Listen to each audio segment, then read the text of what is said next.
Hello friends, welcome back to our channel smart stitch. இந்த வீடியோவில் நம்ம என்ன பார்க்க போகிறோன்னா, இப்போது ரீசெண்ட் டேஸில் ரொம்ப ட்ரெண்டிங்காக இருக்கிற இந்த மாதிரி ஜிம்மிச்சூ, ஸ்பேஸ் சில்க் இந்த மாதிரி சாரீஸ் நிறைய கஸ்டமர் வாங்கிட்டு வருவாங்க.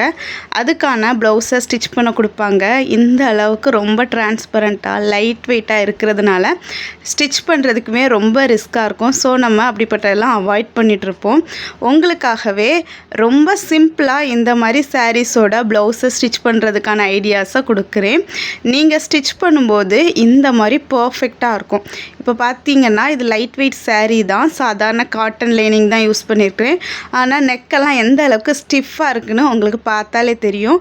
இந்த மாதிரி நீட்டாக ப்ளவுஸை எப்படி ஸ்டிஃபாக ரெடி பண்ணுறது அப்படிங்கிறது தான் இந்த வீடியோவில் பார்க்க போகிறோம். வீடியோவை ஸ்கிப் பண்ணாமல் பாருங்கள்.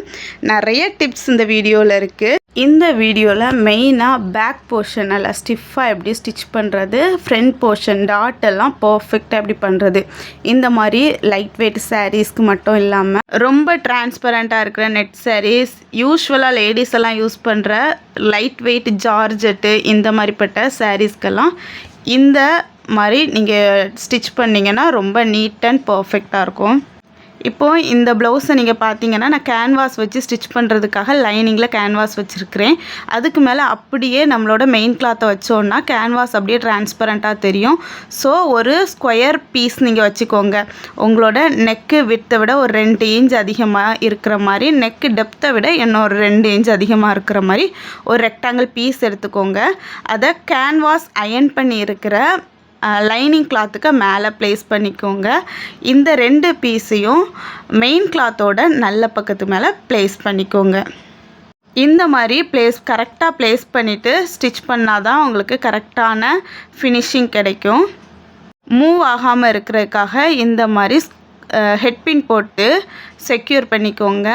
எல்லா பீஸோட சென்டர் பாயிண்ட் கரெக்டாக சென்டரில் இருக்கிற மாதிரி பார்த்துக்கோங்க. மெயின் கிளாத்தோட சென்டர், லைனிங் கிளாத்தில் நம்ம கேன்வாஸ் ஃபிக்ஸ் பண்ணி வச்சுருக்குறோம், அதில் உள்ள சென்டர், இன்னொரு குட்டியாக ஒரு பீஸ் நம்ம வச்சுருக்குறோம் மேலே, எல்லாத்துக்கும் மேலே ஒரு ரெக்டாங்கிள் பீஸ் வச்சுருக்குறோம், அதோட சென்டர் எல்லாமே கரெக்டாக இருக்கிற மாதிரி பார்த்துக்கோங்க.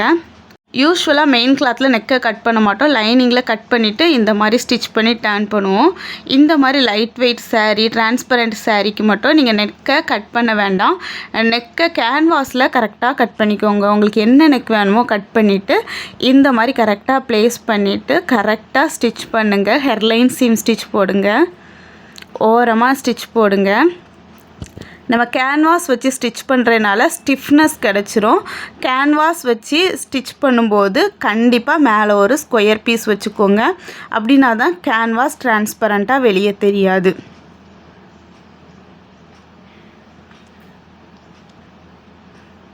இப்போ ஸ்டிச் பண்ண பிறகு நீங்கள் பார்த்தீங்கன்னா இந்த மாதிரி தான் இருக்கும். மெயின் கிளாத்து, அதுக்கு மேலே லைனிங் கிளாத்து, கேன்வாஸ் ஃபிக்ஸ் பண்ண லைனிங் கிளாத்து, அதுக்கு மேலே நம்ம ஒரு ரெக்டாங்கிள் பீஸ் வச்சுருந்த பீஸ் இருக்கும். இதுக்கப்புறம் நீங்கள் நெக்கை கட் பண்ணி எடுத்துடலாம். ஒரு 1/4 இன்ச் அளவு மட்டும் எக்ஸஸாக விட்டுட்டு கட் பண்ணிடுங்க. குட்டி குட்டியாக நாச்சஸ் போட்டுக்கோங்க. ஸ்ட்ரைட்டாக இருக்கிற இடத்துல நாச்சஸ் தேவையில்லை. நாச்சஸ் போடும்போது ரொம்ப கேர்ஃபுல்லாக போடுங்க. ஸ்டிச்சு கட் ஆகிராமல் போட்டுக்கோங்க. உங்களுக்கு ஸ்டிச்சு ஒரு வேளை கட் ஆகிடுச்சுனாலும் மறுபடியும் அந்த இடத்துல ஸ்டிச் போட்டு எடுத்துக்கோங்க. கரெக்டாக டேர்னிங்லலாம் நாச்சஸ் கட் பண்ணிவிட்டு நீங்கள் டேர்ன் பண்ணிங்கன்னா கண்டிப்பாக நீட்டாக பர்ஃபெக்டாக தான் உங்களுக்கு ஸ்டிச் வரும். ஃபினிஷிங் ரொம்ப நீட்டாக இருக்கும். இந்த மாதிரி நல்லா ஃப்ளெக்சிபிளாக இருக்கணும். எல்லா இடத்துலையுமே எக்ஸ்ட்ரா ஒரு 1/4 இன்ச் மட்டும் இருக்கிற மாதிரி விட்டுட்டு ரிமைனிங் ஏதாவது இருந்துச்சுன்னா இந்த மாதிரி கட் பண்ணி எடுத்துருங்க. நிறைய பேர் எனக்கு நெக் ஃபினிஷிங் வரல அப்படின்ட்டு சொல்கிறீங்க. நீங்கள் இந்த நாச்சஸ் கட் பண்ணாமல் இருக்கிறதுனால தான் நெக்கோட ஃபினிஷிங் வராமல் இருக்கிறது. இப்போ இந்த மாதிரி டேர்ன் பண்ணி எடுத்துக்கோங்க. லைனிங் கிளாத்து, அதுக்கப்புறம் அந்த ரெக்டாங்கிள் பீஸ் அது ஒரு சைடு இருக்கிற மாதிரி, கூடவே பிசுறு எல்லாமே அந்த லைனிங் கிளாத் சைடு இருக்கிற மாதிரி, மெயின் கிளாத் மட்டும் தனியாக இருக்கிற மாதிரி எடுத்துக்கோங்க. எடுத்துட்டு ஓரமாக இந்த ஸ்டிச்சை போட்டுக்கோங்க. படிமான தையல் போட்டுக்கோங்க. மெயின் கிளாத் சைடு எந்த பிசுரும் இருக்கக்கூடாது. லைனிங் அண்டு ஒரு ரெக்டாங்கிள் பீஸ் வச்சுருந்தோம் இல்லையா, அந்த சைடு பிசுரெல்லாம் இருக்கிற மாதிரி வச்சு லைனிங் கிளாத்துக்கு மேலே ஸ்டிச் விழுற மாதிரி, ஓரத்தில் விழுற மாதிரி இந்த மாதிரி ஸ்டிச் பண்ணி எடுத்துக்கோங்க. இந்த மாதிரி ஸ்டிச் பண்ணும்போது டேனிங்கில் மட்டும் நல்லா பொறுமையாக ஸ்டிச் பண்ணுங்கள்.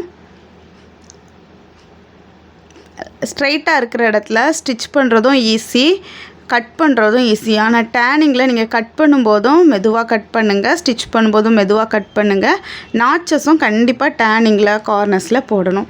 பார்த்தீங்கன்னா இந்த மாதிரி தான் இருக்கும். இப்போவே உங்களுக்கு நெக்கோட ஃபினிஷிங் கிடச்சிரும். அப்படியே அயன் பண்ணிவிட்டு நீங்கள் பேக் போர்ஷனோட ஃபினிஷ் பண்ணிக்கலாம். காட்டன் கிளாத்தாக இருந்துச்சுன்னா மேலே ஒரு தையல் போட வேண்டிய தேவையே கிடையாது. இது கொஞ்சம் நல்லா ஷைனிங்காக நல்லா ஃப்ளஃபியாக இருக்குது. ஸோ கண்டிப்பாக நம்ம மேலே ஒரு ஸ்டிச் போடணும். நீங்கள் காட்டன் கிளாத்தில் ட்ரை பண்ணுறீங்கன்னா அப்படியே அயன் பண்ணிவிட்டு ப்ளவுஸோட ஒர்க்கை ஸ்டார்ட் பண்ணிடலாம். இன்விசிபிளாகவே உங்களுக்கு நெக் ஃபினிஷிங் இருக்கும். இந்த கிளாத்துக்கு கண்டிப்பாக ஓரத்தில் ஒரு ஸ்டிச் பண்ணணும். ஓரத்தில் ஸ்டிச் பண்ணுறது நல்லா நீட்டாக ஸ்டிச் பண்ணணும். ஒரே மாதிரி இருக்கணும், முன்ன பின்ன ஏறி இறங்கி அந்த மாதிரி இல்லாமல் பொறுமையாக டேனிங்கில் கண்டிப்பாக பொறுமையாக ஸ்டிச் பண்ணால் நீட்டாக இருக்கும். இப்போ பார்த்தீங்கன்னா லைனிங் கிளாத்தில் தான் கரெக்டான அளவு நம்ம கட் பண்ணியிருக்கிறோம். மெயின் கிளாத்து நல்லா எக்ஸஸாக இருக்கிற மாதிரி, லைனிங் கிளாத்தை விட எல்லா சைடுமே ஒரு அரையிலேருந்து 1 இன்ச் வரைக்கும் எக்ஸஸாக இருக்கிற மாதிரி தான் கட் பண்ணியிருக்கிறோம். இப்போது பார்த்தீங்கன்னா உங்களுக்கு நெக்கோட ஃபினிஷிங் எந்த அளவுக்கு நீட்டாக வந்திருக்கு அப்படிங்கிறது தெரியும். அதே மாதிரி கேன்வாஸ் நம்ம ஃபிக்ஸ் பண்ணதும் தெரியாது. ஒரு ரெக்டாங்குலரில் ஒரு பீஸ் வச்சுருந்ததுனால தெரியாது. உள்பக்கமும் வெளிப்பக்கமும் இந்த அளவுக்கு நீட்டாக இருக்கும். இப்போது லைனிங் கிளாத் தான் கரெக்டான அளவுங்கிறனால லைனிங் கிளாத்தோட ஓரத்தில் ஒரு ஸ்டிச் போடணும். அதுக்கு முன்னால் கிளாத் மாறாமல் இருக்கிற மாதிரி நீங்கள் கரெக்ட் பண்ணிக்கோங்க. கரெக்ட் பண்ணிட்டு இந்த மாதிரி ஒரு ஹெட் பின் போட்டுக்கோங்க, எல்லா சைடும் போட்டுக்கோங்க. போட்டுட்டு ஸ்டிச் பண்ண ஆரம்பிச்சிடலாம். லைனிங் கிளாத்தோட சைடோடி ஸ்டிச் பண்ணுங்கள். ஒரு 1/4 இன்ச் கேப்பில் ஸ்டிச் பண்ணுங்கள். ஏன்னா எல்லா இடமுமே நம்ம 1/2 இன்ச் அல்லது 1.5 இன்ச் அந்த மாதிரி சீம் அலவன்ஸ் விட்டு தான் கட் பண்ணியிருக்கிறோம். ஸோ 1/4 இன்ச்சில் நீங்கள் இந்த மாதிரி ஸ்டிச் பண்ணிங்கன்னா அந்த ஸ்டிச்சு கண்டிப்பாக வெளியே தெரியாது. இப்போ பார்த்தீங்கனாலே தெரியும் மெயின் கிளாத் லைனிங்கை விட எந்த அளவுக்கு பெருசாக நம்ம கட் பண்ணியிருக்கோங்கிறது. இந்த மாதிரி பெருசாக கட் பண்ணிங்கன்னா தான் உங்களுக்கு இந்த மாதிரி ஸ்டிச் பண்ணும்போதெல்லாம் எந்த ஒரு பிரச்சனையும் வராது. இந்த மாதிரி டிரான்ஸ்பரண்ட்டாக இருக்கிற கிளாத்தெல்லாம் மோஸ்ட்டாக மூவபுளாக இருக்கும், கொஞ்சம் கொஞ்சம் மூவ் ஆகும். இப்படி பெருசாக இருந்துச்சுன்னா உங்களுக்கு எங்கேயுமே இடிக்காது. கரெக்டான அளவில் லைனிங் கிளாத் கட் பண்ணுற அளவில் கட் பண்ணிங்கன்னா ஒரு சைடு இழுத்து ஒரு சைடு ரொம்ப கம்மியான அளவு வரை கூட வாய்ப்புண்டு. ஸோ எப்போவுமே எந்த கிளாத்தாக இருந்தாலும் லைனிங்கை விட மெயின் கிளாத் அதிகமாக கட் பண்ணிக்கோங்க. இந்த மாதிரி ரெண்டையும் சேர்த்து 1/4 இன்ச் சீம் அலவன்ஸில் ஸ்டிச் பண்ணதுக்கப்புறமா லைனிங் கிளாத்தை விட எக்ஸஸாக இருக்கிறது எல்லாமே மெயின் கிளாத்தில் கட் பண்ணி போட்டுருங்க. இந்த மாதிரி நீங்கள் பண்ணிங்கன்னா உங்களுக்கு அளவு மாறாமல் இருக்கும். நிறைய பேர் கரெக்டான அளவில் மெயின் கிளாத்தை கட் பண்ணிடுவாங்க லைனிங் கிளாத் அளவுக்கே. அதுக்கப்புறம் ஸ்டிச் பண்ணும்போது லைனிங் கிளாத் ஒரு இடத்துல வெளியே இருக்கும், மெயின் கிளாத் ஒரு இடத்துல வெளியே இருக்கும். அப்படி இருக்கும்போது லைனிங் கிளாத் அளவுக்கு கட் பண்ணிவிட்டு மெயின் கிளாத்தில் உள்ளே இருந்துச்சுன்னா அந்த இடத்துல லைனிங் கிளாத்தையும் கட் பண்ணிவிட்டு ஸ்டிச் பண்ணுவாங்க. அப்படிங்கும்போது கிளாத்து ஷார்ட்டேஜ் ஆயிரும். அப்படி ஷார்ட்டேஜ் ஆகிறதுனால ப்ளவுஸ் ஃபிட்டிங் எல்லாம் நிறைய சேஞ்ச் வரும்.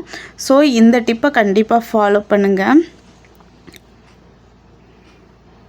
இந்த வீடியோவில் நம்ம பார்க்குற எல்லாமே உங்களுக்கு ரொம்ப யூஸ்ஃபுல்லாக இருக்கும். கண்டிப்பாக ட்ரை பண்ணி பாருங்கள். இப்போ பேக் பீஸ் நம்மளுக்கு ரெடி ஆகிடுச்சு. பேக் பீஸில் கீழே நம்ம 1.5 இன்ச்சு தைக்கிறதுக்காக சீம் அலவன்ஸ் விட்டுருக்கோம்.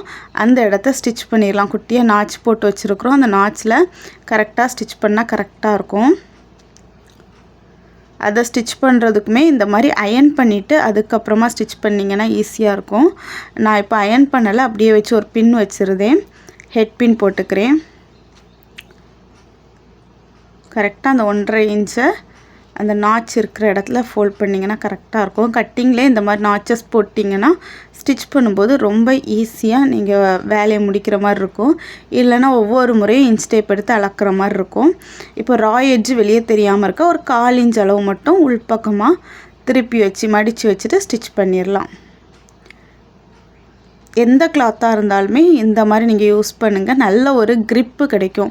நிறைய பேர் கீழேயுமே ஹெர்லைன் ஸ்டிச் சீம் ஸ்டிச்சே போட்டுருந்தாங்க. அப்படி போட்டிங்கன்னா இடுப்பு பக்கத்தில் நல்ல ஒரு grip கிடைக்காது. ஷோல்டர் முன்னால் இறங்குறது, ப்ளவுஸ் மேலே ஏறுறது, பின்பக்கமாக இருக்கிற ப்ளவுஸு மேலே ஏறுறது அந்த மாதிரி ப்ராப்ளம்லாம் வரும். இந்த மாதிரி நல்லா திக்காக 1.5 இன்ச் அளவுக்கு நீங்கள் ஸ்டிச் பண்ணிங்கன்னா கண்டிப்பாக ப்ளவுஸ் மேலே ஏறுறது அந்த மாதிரிலாம் இருக்காது. நல்ல ஒரு க்ரிப்பு கிடைக்கும். டாட் மட்டும் பிடிச்சிட்டோன்னா பேக் பீஸோட எல்லா வேலையுமே நம்மளுக்கு ஓவராலாக முடிஞ்சிடும். டாட் பிடிக்கும்போது இந்த மாதிரி ஃபோல்ட் பண்ணிக்கோங்க. ஸ்லீவ் வர்ற சைடு ஒரு 1/2 இன்ச் விட்டுக்கோங்க சீம் அலவன்ஸ்க்காக. விட்டுட்டு கரெக்டாக ஷோல்டரை பாதியாக பிடிச்சிங்கன்னா டாட் எந்த இடத்துல வருமோ அந்த இடத்துல உங்களுக்கு ஃபோல்டிங் வந்துடும். ஷோல்டரோட பாதியில் நீங்கள் கரெக்டாக ஃபோல்ட் பண்ணிங்கன்னா டாட்டுக்கான ஏரியா வந்துடும். டாட் ஒரு 3 இன்ச் ஹைட் இருக்கிற மாதிரி சைடும் ஒரு 1/2 இன்ச் இருக்கிற மாதிரி நீங்கள் பண்ணிங்கன்னா கரெக்டாக இருக்கும். இந்த சைடும் அதே டாட்டு தான். ஸ்லீவ் சைடு மட்டும் ஒரு 1/2 இன்ச் விட்டுட்டு ஷோல்டரை கரெக்டாக அந்த மாதிரி பாதியாக மடிச்சுக்கோங்க. மடிச்சுட்டு டாட் பிடிங்க. ரொம்ப கரெக்டான அளவில் உங்களுக்கு டாட் கிடைக்கும். டாட்டோட ஹைட்டு 3 இன்ச்சு விட்டு 1/2 இன்ச் இருக்கிற மாதிரி ஸ்டிச் பண்ணுங்கள்.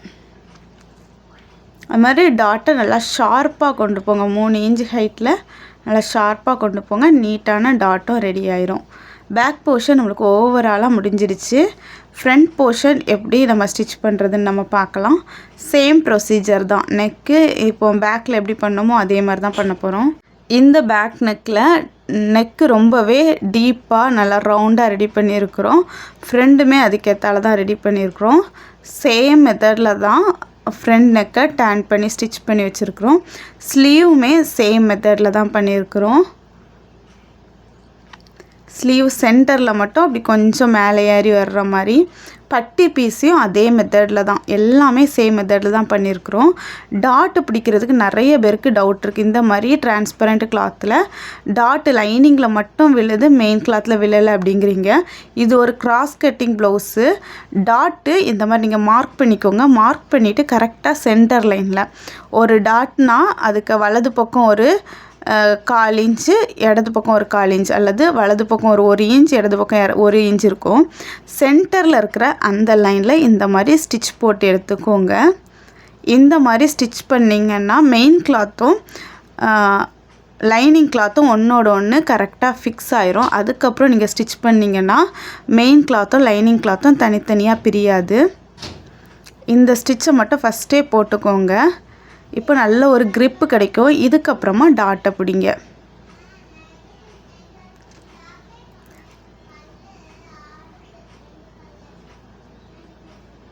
இந்த மாதிரி டாட்டை பிடிச்சிங்கன்னா ஃப்ரண்ட் போர்ஷனில் லுக் உங்களுக்கு ரொம்ப நீட்டாகவும் இருக்கும். அதே நேரத்தில் ரொம்ப பர்ஃபெக்டாகவும் இருக்கும். ஸ்டிச் பண்ணுறதுக்கும் ஈஸி தான். ஒரே ஒரு தையல் மட்டும் எக்ஸ்ட்ரா போட்ட மாதிரி இருக்கும். இந்த மாதிரி அந்த ஒரு தையல் மட்டும் நீங்கள் ஸ்ட்ரைட்டாக போடாமல் ஸ்டிச் பண்ணிங்கன்னா நிறைய நேரம் பிரித்து தைக்கிற மாதிரி இருக்கும். அதிலே உங்களுக்கு நேரம் எல்லாம் போயிடும். ஸோ இந்த மாதிரி சின்ன சின்ன விஷயங்களை கரெக்டாக பார்த்து பண்ணுங்கள். எப்போவுமே நீங்கள் ஸ்டிச் பண்ணும்போது ஒவ்வொரு சின்ன சின்ன விஷயங்களை பார்த்து பண்ணும்போது ஃபினிஷிங் நீட்டாக இருக்கும். இப்போ பேக் பீஸில் நம்ம பண்ணும்போது லைனிங்கையும் மெயினையும் சேர்த்து ஒரு தையல் போட்டோம். அந்த தையல் போட்டுட்டாலும் பரவாயில்ல, ஸ்டிச் பண்ண முடியும். ஆனால் ஃபினிஷிங் ரொம்ப நீட்டாக வரணும்னா கண்டிப்பாக அந்த தையல் போட்டிங்கன்னா ஃபினிஷிங் நல்லா வரும். இப்போவும் ஃப்ரண்ட் பீஸ்லேயும் அதே தான், லைனிங்கையும் மெயினையும் சேர்த்து ஒரு ஸ்டிச் போட்டு வச்சுருக்குறோம். அந்த ஸ்டிச் போடுறதுனால ரொம்ப ஈஸியாக பர்ஃபெக்டாக பண்ண முடியும். டாட் ஸ்டிச் பண்ணும்போதும் சென்டர் லைனில் ஒரு ஸ்டிச்சை போட்டுட்டு பண்ணினீங்கன்னா ரொம்ப ஈஸியாக நீட்டாக பண்ண முடியும். இந்த வீடியோ உங்களுக்கு ரொம்பவே யூஸ்ஃபுல்லாக இருந்திருக்கும்னு நினைக்கிறேன். இந்த ப்ளவுஸில் நான் பண்ணியிருக்கிறேன் இந்த டிசைன் ஒர்க் உங்களுக்கு வேணும் அப்படின்னா கமெண்ட் பண்ணுங்கள். கண்டிப்பாக அந்த வீடியோவும் உங்களுக்காக அப்லோட் பண்ணுறேன். இந்த வீடியோ உங்களுக்கு யூஸ்ஃபுல்லாக இருந்துச்சுன்னா மறக்காமல் லைக் பண்ணி நம்ம சேனலை ஃபாலோ பண்ணிக்கோங்க. இந்த மாதிரி நிறைய டெய்லரிங் டிப்ஸ் நம்ம சேனலில் வருது. அதே மாதிரி ஃப்ரீயாக டெய்லரிங் கிளாஸும் எடுத்துகிட்ருக்குறோம். உங்களுக்கு கிளாஸஸில் வில்லிங்காக இருக்கிறீங்க அப்படின்னா கூட நீங்கள் ஜாயின் பண்ணிக்கலாம். பேசிக்லேருந்து அட்வான்ஸ் வரைக்கும் லேடிஸ் அண்ட் கிட்ஸ் வேர் நம்ம டெய்லரிங் கிளாஸில் சொல்லிக் கொடுக்குறோம்.